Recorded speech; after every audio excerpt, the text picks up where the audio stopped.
ನಮಸ್ಕಾರ, ನನ್ನ ಹೆಸರು ಗೌರೀಶ್. ನೀವು ನೋಡ್ತಿದ್ರೆ ಕನ್ನಡ ಫ್ಯಾಷನ್ ಟೆಕ್ ಚಾನಲ್. ತುಂಬ ಜನಕ್ಕೆ ಈ ಡೌಟ್ ಅನ್ನೋದು ಖಂಡಿತವಾಗ್ಲೂ ಇದ್ದೇ ಇದೆ. ಈ ಚೆಸ್ಟ್ ಮೇಲ್ಗಡೆ ನಮಗೆ ಈ ಫಿಲ್ಟ್ ಅನ್ನೋದು ಬರುತ್ತೆ, ರಿಂಕಲ್ಸ್ ಅನ್ನೋದು. ಆರ್ಮೋಲ್ ಶೇಪು ತುಂಬ ನೀಟಾಗಿ ಕೂತ್ಕೊಂಡಿರುತ್ತೆ. ಆರ್ಮೋಲ್ಸಲ್ಲಿ ಯಾವುದೇ ಥರದ ರಿಂಕಲ್ಸ್ ಬಂದಿರೋದಿಲ್ಲ. ಬಟ್ ಈ ಚೆಸ್ಟ್ ಮೇಲ್ಗಡೆ ಸ್ವಲ್ಪ ಫಿಲ್ಟ್ ಅನ್ನೋದು ಬಂದಿರುತ್ತೆ. ಅದು ನೋಡೋದಕ್ಕೆ ತುಂಬ ಅಸಹ್ಯವಾಗಿ ಕಾಣಿಸುತ್ತೆ. ಮತ್ತು ಅದು ಪ್ರಾಬ್ಲಮ್, ಆಲ್ಟ್ರೇಷನ್ ಅನ್ನೋದಿರುತ್ತೆ, ಕಂಫರ್ಟಬಲ್ ಅನಿಸೋದಿಲ್ಲ ಬ್ಲೌಸ್ ಹಾಕ್ಕೊಂಡಾಗ. ಈ ರೀತಿ ಪ್ರಾಬ್ಲಮ್ಸ್ ಬಂದಾಗ ನಾವು ಏನು ಮಾಡಬೇಕು ಅಂತ ಈ ವಿಡಿಯೋದಲ್ಲಿ ನಾನು ನಿಮಗೆ ತಿಳಿಸ್ಕೊಡ್ತೀನಿ. ಹಾಗೆ ಒಂದು ಸೈಡ್ ಶೋಲ್ಡರ್ ಡ್ರಾಪ್ ಬರ್ತಾ ಇದೆ ಅಂತ ಕೆಲವರು ಕಾಮೆಂಟ್ ಸೆಕ್ಷನಲ್ಲಿ ಕಾಮೆಂಟ್ ಮಾಡಿ ಕೇಳ್ತಾ ಇದ್ದಾರೆ. ಇದ್ರ ಬಗ್ಗೆನೂ ನಾನು ಆಲ್ರೆಡಿ ಶೋಲ್ಡರ್ ಡ್ರಾಪ್ ಬಗ್ಗೆ ವಿಡಿಯೋ ಮಾಡಿದ್ದೀನಿ. ಒಂದು ಸೈಡ್ ಶೋಲ್ಡರ್ ಡ್ರಾಪ್ ಏನಕ್ಕೆ ಬರುತ್ತೆ ಅಂತಲೂ ನಾನು ಸಪ್ರೇಟಾಗಿ ವಿಡಿಯೋನೇ ಮಾಡಿದ್ದೀನಿ. ನೀವು ಆ ವೀಡಿಯೋಸ್ನ ನೋಡಿಲ್ಲ ಅಂದರೆ ಇದರಲ್ಲಿ ಕೆಲವು ಇನ್ಫಾರ್ಮೇಷನ್ನ ಕೊಡ್ತೀನಿ ನಾನು ನಿಮಗೆ. ಸಾಧ್ಯವಾದಷ್ಟು ಪೂರ್ತಿಯಾಗಿ ವಿಡಿಯೋನ ನೋಡೋಕ್ಕೆ ಟ್ರೈ ಮಾಡಿ. ನೀವು ಆ ಇನ್ಫಾರ್ಮೇಷನ್ನ ತಿಳ್ಕೊಂಡ್ರೆ ನಿಮಗೆ ಈ ಒಂದು ಸೈಡ್ ಶೋಲ್ಡರ್ ಡ್ರಾಪು ಮತ್ತು ಈ ಚೆಸ್ಟ್ ಮೇಲ್ಗಡೆ ನಿಮಗೆ ಈ ಫಿಲ್ಟ್ ಆರ್ಮೋಲ್ ರಿಂಕಲ್ಸ್ ಅಲ್ಲ, ಇದು ಫಿಲ್ಟ್ ಚೆಸ್ಟ್ ಮೇಲ್ಗಡೆ ರಿಂಕಲ್ಸ್ ಅನ್ನೋದು ಬರುತ್ತೆ. ಈ ಎರಡು ಪ್ರಾಬ್ಲಮ್ ಬಗ್ಗೆ ನಿಮಗೆ ಕ್ಲಿಯರಾಗಿ ಅರ್ಥ ಆಗುತ್ತೆ. ಹಾಗೆ ನೀವು ಇನ್ನೂ ನನ್ನ ಚಾನಲ್ಗೆ ಹೊಸಬರಾಗಿದ್ದರೆ ಕೆಳಗಡೆ ರೆಡ್ ಕಲರ್ ಸಬ್ಸ್ಕ್ರೈಬ್ ಬಟನ್ ಇರುತ್ತೆ, ಅದನ್ನು ಒತ್ತಿ ನನ್ನ ಚಾನಲ್ನ ಸಬ್ಸ್ಕ್ರೈಬ್ ಮಾಡ್ಕೊಳ್ಳಿ. ಹಾಗೆ ಪಕ್ಕದಲ್ಲಿರುವಂಥ ಬೆಲ್ ಐಕಾನ್ ಕೂಡ ಆನ್ ಮಾಡ್ಕೊಳ್ಳಿ. ಈಗ ನಿಮಗೆ ಈ ಬ್ಲೌಸ್ನಲ್ಲಿ ನಾನು ಪ್ರಾಬ್ಲಮ್ಸ್ನ ತಿಳಿಸ್ಕೊಡ್ತೀನಿ, ಮತ್ತು ಅದಕ್ಕೆ ಏನು ಮಾಡಬೇಕಂತನೂ ತಿಳಿಸ್ಕೊಡ್ತೀನಿ. ನೋಡಿ, ಈಗ ಇದು ಬ್ಲೌಸ್ ಇದೆ ಅಂದ್ಕೊಳ್ಳಿ. ಫ್ರಂಟ್ ಸೈಡು ಇಲ್ಲಿ ಮಾತ್ರ ಫಿಲ್ಟ್ ಬರುತ್ತೆ.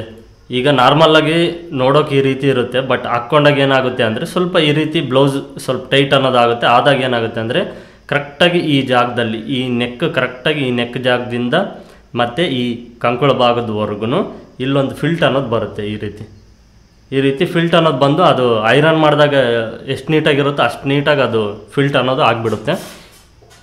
ಈ ರಿಂಕಲ್ಸು ಏನಕ್ಕೆ ಬರುತ್ತೆ ಅಂದರೆ ಮೇನ್ ನಿಮಗೆ ಫಸ್ಟ್ ರೀಸನ್ ತಿಳಿಸ್ಕೊಡ್ತೀನಿ.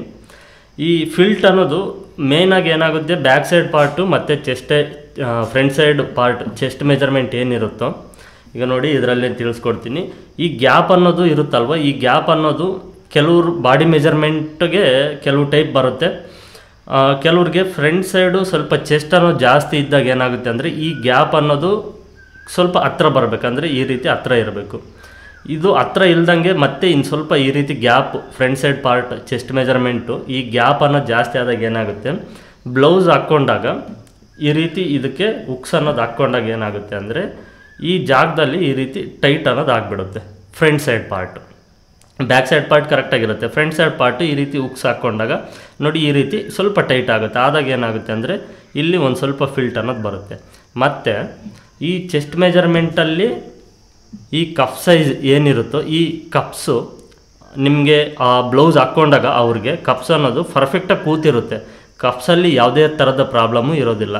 ಕಪ್ಸು ಕರೆಕ್ಟಾಗಿ ಕೂತ್ಕೊಂಡಾಗ ಚೆಸ್ಟು ಫ್ರಂಟ್ ಸೈಡ್ ಮಾತ್ರನೇ ಈ ಉಕ್ಸ್ ಹಾಕ್ಕೊಂಡಾಗ ಈ ಫಿಲ್ಟ್ ಅನ್ನೋದು ಬರುತ್ತೆ. ಇನ್ನು ನಿಮಗೆ ಈ ಕಪ್ ಮೆಜರ್ಮೆಂಟ್ ಅಂದರೆ ಈ ಚೆಸ್ಟ್ ಮೆಜರ್ಮೆಂಟ್ ಕರೆಕ್ಟಾಗಿ ಕೂತಿಲ್ಲ ಅಂದರೆ ಅದು ಬೇರೆ ಆಲ್ಟ್ರೇಷನ್ನೇ ಆಗುತ್ತೆ. ಬಟ್ ಈ ಫಿಲ್ಟ್ ಬರೋದಕ್ಕೆ ಮಾತ್ರ ಈ front side chest part, upper chest part ಏನಿರುತ್ತೋ ಈ ಸೈಜ್ ಅನ್ನೋದು ಸ್ವಲ್ಪ ಟೈಟ್ ಆಗಿರುತ್ತೆ. ಅದನ್ನು ಒಂದು ಹೊಲಿಗೆ ಬಿಚ್ಕೊಂಡ್ರೂ ಅಡ್ಜಸ್ಟ್ಮೆಂಟಿಂಗ್ ಆಗುತ್ತೆ. ಮತ್ತು ಈ ಫಿಲ್ಟ್ ಬರೋದಕ್ಕೆ ಈ ಚೆಸ್ಟ್ ಒಂದೇ ಕಾರಣ ಆಗೋದಿಲ್ಲ. ಫ್ರಂಟ್ ಸೈಡ್ ಪಾರ್ಟಲ್ಲಿ ಈಗ ನೋಡ್ತಾ ಇರ್ಬೋದು, ಫ್ರಂಟ್ ಸೈಡ್ ಪಾರ್ಟಲ್ಲಿ ಈ ಉಕ್ಸ್ ಪಟ್ಟಿ ಮತ್ತು ಈ ಫ್ರಂಟ್ ಸೈಡ್ ಪಾರ್ಟು ಈ ರೀತಿ ಮುಂದೆ ಬಂದಿದೆ. ಅಂದರೆ ಈ ನೆಕ್ಕಿಂದ ಈ ನೆಕ್ ಏನಿದೆಯೋ ಈ ನೆಕ್ಕು ತುಂಬಾ ಪ್ರಾಬ್ಲಮ್ ಇದೆ ಈ ಬ್ಲೌಸಲ್ಲಿ. ಈಗ ನೋಡ್ತಿರ್ಬೋದು, ಈ ಕ್ರಾಸ್ ಬೆಲ್ಟು ಬ್ಯಾಕ್ ಸೈಡ್ ಪಾರ್ಟ್ಗಿನ್ನ ಫ್ರಂಟ್ ಸೈಡ್ ಪಾರ್ಟು ಈ ರೀತಿ ಮುಂದೆ ಬರ್ತಾ ಇದೆ. ಆ್ಯಕ್ಚುಲಿ ಇದು ಇರಬೇಕಾಗಿರೋದು ನೋಡಿ ಈ ರೀತಿ ಇರಬೇಕು, ಇಲ್ಲಿವರೆಗೂ ಕರೆಕ್ಟಾಗಿ ಈ ರೀತಿ ಇರಬೇಕು. ಈ ರೀತಿ ಇದ್ದರೆ ಮಾತ್ರ ಏನಾಗುತ್ತೆ ಅಂದರೆ ಇಲ್ಲಿ ಫಿಟ್ಟಿಂಗ್ ಕರೆಕ್ಟಾಗಿ ಕೂತ್ಕೊಳ್ಳುತ್ತೆ. ಇದೇನಾಗಿದೆ ಅಂದರೆ ಇನ್ನು ಸ್ವಲ್ಪ ಮುಂದ್ಗಡೆ ಬಂದಿದೆ. ಅಂದರೆ ಇಲ್ಲಿ ನೋಡಿ ಈ ಶೋಲ್ಡರ್ ಅನ್ನೋದು ನಿಮಗೆ ಕಾಣಿಸ್ತಿದೆ ಅಂದ್ಕೊಂಡಿದ್ದೀನಿ. ಈ ರೀತಿ ಶೋಲ್ಡರ್ ಅನ್ನೋದು ಅಂದರೆ ಈ ನೆಕ್ಕು ಮುಂದೆ ಎಳ್ಕೊಳ್ಳುತ್ತೆ. ನಿಮಗೆ ಇನ್ನೂ ಕ್ಲಿಯರಾಗಿ ಹೇಳಬೇಕು ಅಂದರೆ ಈಗ ಈ ನೆಕ್ಕು ಈ ರೀತಿ, ಈಗ ಈ ನೆಕ್ ಅನ್ನೋದು ಇದೆ ಅಂದ್ಕೊಳ್ಳಿ.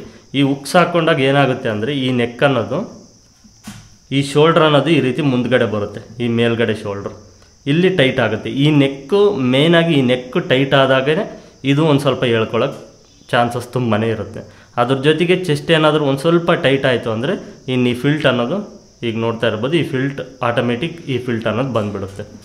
ಇದಕ್ಕೆ ಮೇಯ್ನಾಗಿ ಏನು ಮಾಡಬೇಕು ಅಂದರೆ ಫಸ್ಟು ಈ ನೆಕ್ಕು ಸೈಜ್ ಕರೆಕ್ಟಾಗಿ ಇದೆಯಾ ಇಲ್ವೋ ಅಂತ ನೋಡ್ಕೊಳ್ಬೇಕು. ಈ ನೆಕ್ ಸೈಜು ಕಡಿಮೆ ಇದ್ರೂ ಅಂದರೆ ಈ ನೆಕ್ ಡೀಪ್ ಆಗಿರ್ಬೋದು ಇಲ್ಲ ಬ್ರಾಡ್ ಆಗಿರ್ಬೋದು, ಈ ಡೀಪು ಮತ್ತು ಈ ಬ್ರಾಡು ಈ ಎರಡು ಪರ್ಫೆಕ್ಟಾಗಿರಬೇಕು. ಈ ಆಲ್ಟ್ರೇಷನ್ ಬರುತ್ತಲ್ವ, ಅದಕ್ಕೆ ಈ ನೆಕ್ಕು ಮತ್ತು ಈ ಬ್ರಾಡು ಎರಡು ಕರೆಕ್ಟಾಗಿರಬೇಕು. ಮತ್ತು ಈ ಫ್ರಂಟ್ ಸೈಡ್ ಲೆಂತು ಕರೆಕ್ಟಾಗಿ ಈ ರೀತಿ ಇಲ್ಲಿವರೆಗೂ ಇರಬೇಕು. ನೋಡ್ತಾ ಇರ್ಬೋದು. ಈಗ ಇದನ್ನು ಈ ಕಡೆ ಸೈಡು ಎಳ್ಕೊಂಡ್ರೆ ಈ ನೆಕ್ ಶೇಪ್ ನೋಡಿ ಯಾವ ರೀತಿ ಸ್ಟ್ರೈಟ್ ಆಗಿದೆ ಅಂತ. ಓಕೆನಾ, ಈ ರೀತಿ ಸ್ಟ್ರೈಟ್ ಆದಾಗ ಮತ್ತೆ ಇದು ಈ ಕಡೆ ಸೈಡು ಹಾಕ್ಕೊಂಡಾಗ ಏನಾಗುತ್ತೆ ಅಂದರೆ ಇಲ್ಲಿ ಫಿಲ್ಟ್ ಬಂದೇ ಬಿಡುತ್ತೆ. ಈಗ ಇದು ಕರೆಕ್ಟಾಗಿ ಈ ರೀತಿ ಕೆಳಗಡೆ ಈಗ ಇಟ್ಕೊಂಡಿದ್ದೀನಿ, ನಿಮಗೆ ಕಾಣಿಸ್ತಿದೆ ಅಂದ್ಕೊಂಡಿದ್ದೀನಿ. ಈ ನೆಕ್ ಅನ್ನೋದು ಈಗ ಈ ಉಕ್ಸ್ ಹಾಕ್ಕೊಳ್ಳೋಕೆ ಹೋದಾಗ ಈ ಫಿಲ್ಟ್ ನೋಡಿ, ಇಲ್ಲಿ ನಿಮಗೆ ಈ ಫಿಲ್ಟ್ ಕಾಣಿಸ್ತಾ ಇದೆಯಲ್ವ, ಈ ಫಸ್ಟ್ ಉಕ್ಸ್ ಹಾಕ್ಕೊಳ್ಳೋಕ್ಕೆ ಹೋದಾಗ ಈ ರೀತಿ ಫಿಲ್ಟ್ ಬಂದುಬಿಡುತ್ತೆ. ಚೆಸ್ಟ್ ಮೆಜರ್ಮೆಂಟು ಕರೆಕ್ಟಾಗಿರುತ್ತೆ, ಶೋಲ್ಡ್ರ್ ಡ್ರಾಪು ಇರೋದಿಲ್ಲ, ಆರ್ಮೋಲ್ ರಿಂಕಲ್ಸು ಇರೋದಿಲ್ಲ.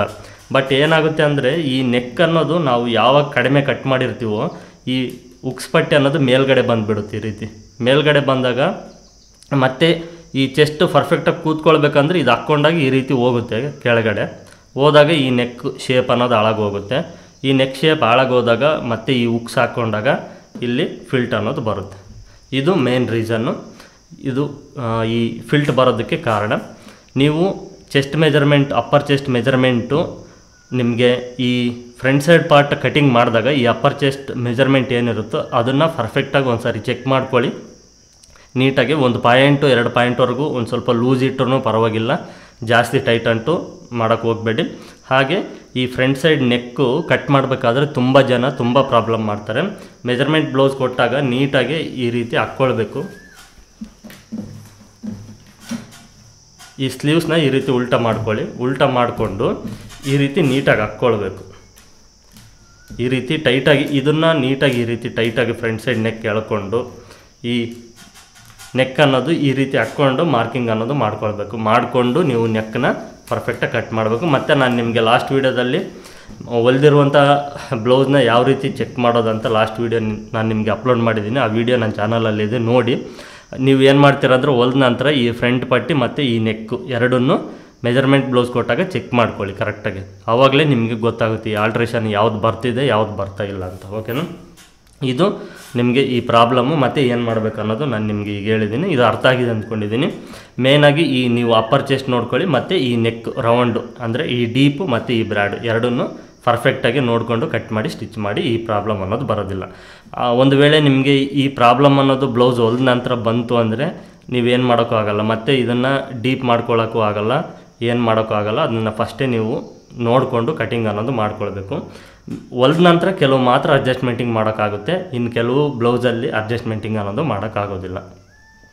ಕ್ಲಿಯರಾಗಿ ಅರ್ಥ ಆಗಿದೆ ಅಂದ್ಕೊಂಡಿದ್ದೀನಿ. ಹಾಗೆ ನೆಕ್ಸ್ಟು ಇನ್ನೊಬ್ರು ಕೇಳಿರೋದು ಈ one side shoulder drop, right side ಆಗಿರ್ಬೋದು ಇಲ್ಲ ಲೆಫ್ಟ್ ಸೈಡ್ ಆಗಿರ್ಬೋದು, ಯಾವುದಾದ್ರೂ ಒಂದು ಸೈಡ್ ಶೋಲ್ಡರ್ ಡ್ರಾಪು.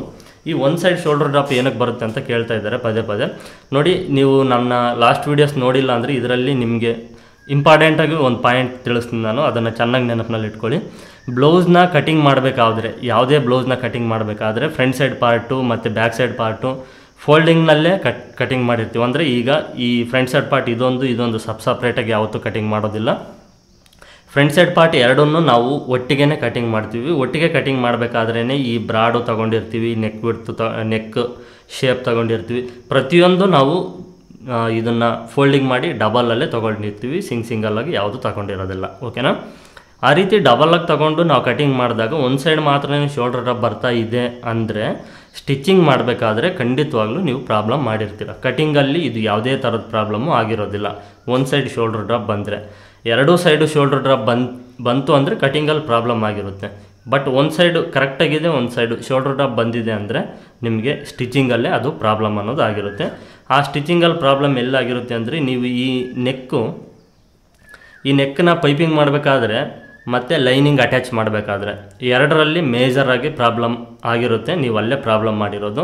ನೆಕ್ಕು ನೀವು ಈ ಲೈನಿಂಗ್ ಅಟ್ಯಾಚ್ ಮಾಡಬೇಕಾದ್ರೆ ಈ ರೀತಿ ಎಳೆದಿರ್ತೀರ ಲೈನಿಂಗ್ನ, ಇಲ್ಲ ಮೇನ್ ಕ್ಲಾತ್ನ ಯಾವುದಾದ್ರೂ ಎಳ್ಕೊಂಡು ನೀವು ಈ ಲೈನಿಂಗ್ ಅಟ್ಯಾಚ್ ಮಾಡ್ಕೊಂಡಿರ್ತೀರ. ಆವಾಗಲೇ ನಿಮಗೆ ಈ ನೆಕ್ ಅನ್ನೋದು ಒಂದು ಸ್ವಲ್ಪ ಲೂಸ್ ಆಗಿರುತ್ತೆ. ಅದಾದ ನಂತರ ಪೈಪಿಂಗ್ ಮಾಡಬೇಕಾದ್ರೆ ನೀವು ಈ ಪೈಪಿಂಗ್ ಕ್ಲಾತ್ನ ನೀಟಾಗಿ ಎಳ್ಕೊಂಡು ಫೋಲ್ಡಿಂಗ್ ಮಾಡಿ ಪೈಪಿಂಗ್ ಮಾಡಿರೋದಿಲ್ಲ. ಅದನ್ನು ನೀವು ಲೂಸ್ ಬಿಟ್ಟು ಮತ್ತು ಈ ಶೇಪ್ ಹತ್ರ ಜಾಸ್ತಿ ಕಟ್ ಮಾಡಿರ್ತೀರ. ಚೆನ್ನಾಗಿ ನೆನಪಿನಲ್ಲಿ ಇಟ್ಕೊಳ್ಳಿ, ಈ ಶೇಪ್ ಹತ್ರ ಪೈಪಿಂಗ್ ಮಾಡಬೇಕಾದ್ರೆ ಜಾಸ್ತಿ ಕಟ್ ಮಾಡಿ ಈ ಪೈಪಿಂಗ್ ಅನ್ನೋದು ಮಾಡಿರ್ತೀರ. ಅವಾಗ ಏನಾಗಿರುತ್ತೆ ಅಂದರೆ ಈ ನೆಕ್ಕು ಕಂಪ್ಲೀಟಾಗಿ ಲೂಸ್ ಆಗಿರುತ್ತೆ, ಫುಲ್ಲು ಲೂಸ್ ಇರುತ್ತೆ. ಇದು ಟೈಟ್ ಇರೋದಿಲ್ಲ ಮತ್ತು ಈ ರೀತಿ ಲೂಸ್ ಇರುತ್ತೆ. ಇದು ಕರೆಕ್ಟಾಗಿ ಈ ಜಾಗದಲ್ಲಿ ಈ ರೀತಿ ಎದ್ಕೊಂಡಿರುತ್ತೆ, ಲೂಸ್ ಇರುತ್ತೆ. ಅವಾಗ ಏನಾಗುತ್ತೆ ಅಂದರೆ ಒಂದು ಸೈಡ್ ಶೋಲ್ಡರ್ ಡ್ರಾಪ್ ಮಾತ್ರನೇ ಬರುತ್ತೆ. ಒಂದು ಸೈಡು ನೀಟಾಗಿ ಟೈಟಾಗಿ ಕೂತ್ಕೊಂಡಿರುತ್ತೆ.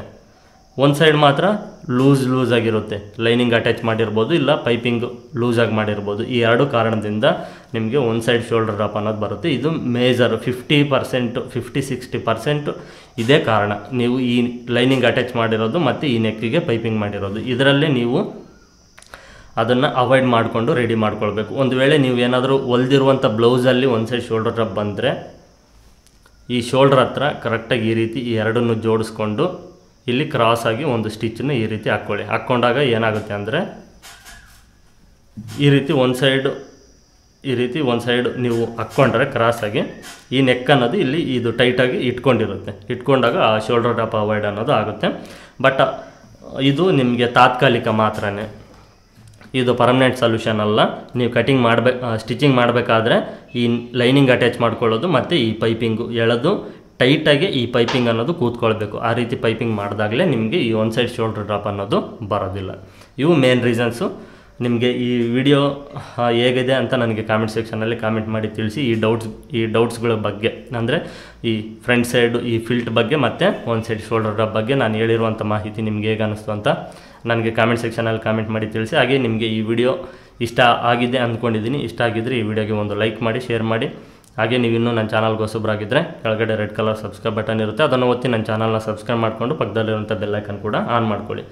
ಮತ್ತು ನಿಮಗೆ ಈ ಚಾನಲಲ್ಲಿ ಟೈಲರಿಂಗ್ ವೀಡಿಯೋಸ್ನ ನಾನು ರೆಗ್ಯುಲರಾಗಿ ಅಪ್ಲೋಡ್ ಮಾಡ್ತಾನೆ ಇರ್ತೀನಿ. ನೀವು ಪ್ರತಿದಿನ ಫಾಲೋ ಮಾಡಿ ಅಂತ ಹೇಳ್ತಾ ಇಲ್ಲಿಗೆ ಈ ವಿಡಿಯೋನ ಮುಗಿಸ್ತಾ ಇದ್ದೀನಿ. ಮತ್ತೆ ಮುಂದಿನ ವಿಡಿಯೋದಲ್ಲಿ ಸಿಗೋಣ ಅಂತ ತಿಳಿಸ್ತಾ ಈ ವಿಡಿಯೋ ನೋಡಿದ್ದಕ್ಕೆ ಎಲ್ಲರಿಗೂ ಧನ್ಯವಾದಗಳು.